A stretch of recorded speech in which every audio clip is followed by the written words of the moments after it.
व्यक्ति किसी और वस्तु या भाव से परिचित हो ना हो, भय और भविष्य दोनों ही व्यक्ति के मन में सदैव रहते हैं, जिनका अस्तित्व व्यक्ति के अस्तित्व पे भारी रहता है।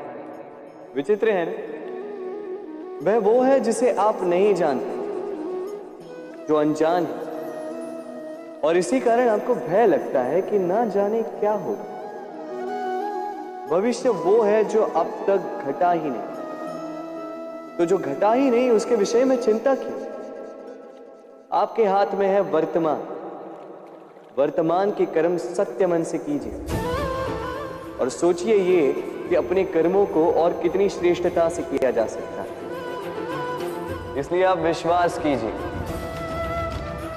यदि वर्तमान के कर्मों को आप सत्य मन से करोगे तो भय स्वयं ही निकल जाएगा और भविष्य का फल अवश्य ही मीठा होगा। इसलिए भय और भविष्य से डरना छोड़ दीजिए, इस वर्तमान को जी। राधे राधे। कितना सुंदर पुस्तक है ना, सुंदर आवरण है, सजाए हुए पृष्ठ है।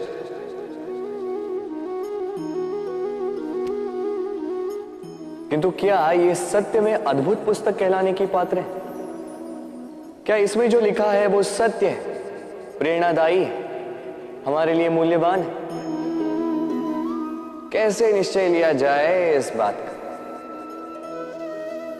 अब आप सोचेंगे कि सीधी सी बात है, आवरण को देख के पुस्तक की गुणवत्ता कैसे जानी जा सकती है? इसके लिए तो आपको उसे पढ़ना होगा, उसे समझना होगा, समय देना होगा, है ना? बिल्कुल उचित सोच रहे हैं आप।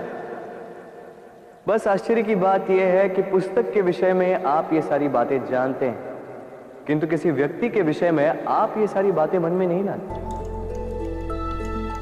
व्यक्ति का मूल्यांकन भी उसके वस्त्रों से, उसके शारीरिक रूप से या उसकी सुंदरता से नहीं किया जा सकता।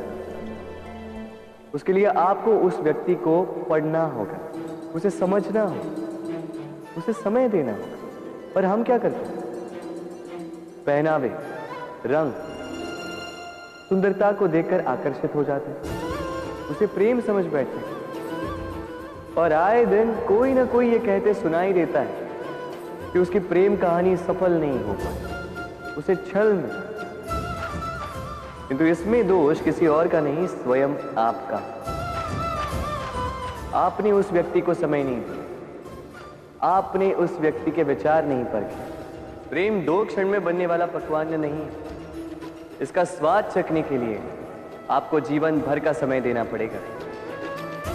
तो समय दीजिए, एक दूसरे के रूप से नहीं, आत्मा से जुड़ी।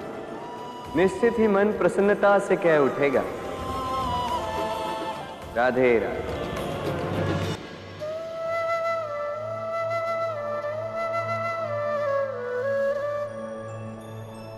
मनुष्य की सोच संसार का सबसे गहन या कहो सबसे कठिन भाव। कब क्या होने के पश्चात ये मन क्या सोच बैठेगा, ये कहना असंभव है। और यही सोच कई बार हमारे मन में हीन की भावना ले आती है। हम सदा हमसे ऊपर की श्रेणी के व्यक्तियों को देखते हैं, उनके जीवन का विश्लेषण करते हैं और फिर स्वयं को हीन समझ लेते हैं। इसके पास इतना धन है, इसके पास कितना बल है, और मेरे पास कुछ भी नहीं। मैं कितना हीन व्यक्ति हूं, संसार के लिए मैं कुछ भी नहीं। होता है ना ऐसा? किंतु ऐसा नहीं है। आपके पास भी बहुत कुछ है, पलट के देखिए। किसी भूखे व्यक्ति को केवल एक रोटी मिल जाए तो भले ही दूसरों के लिए वो अन्न का दाना होगा, किंतु उसके लिए वो भोज से कम नहीं।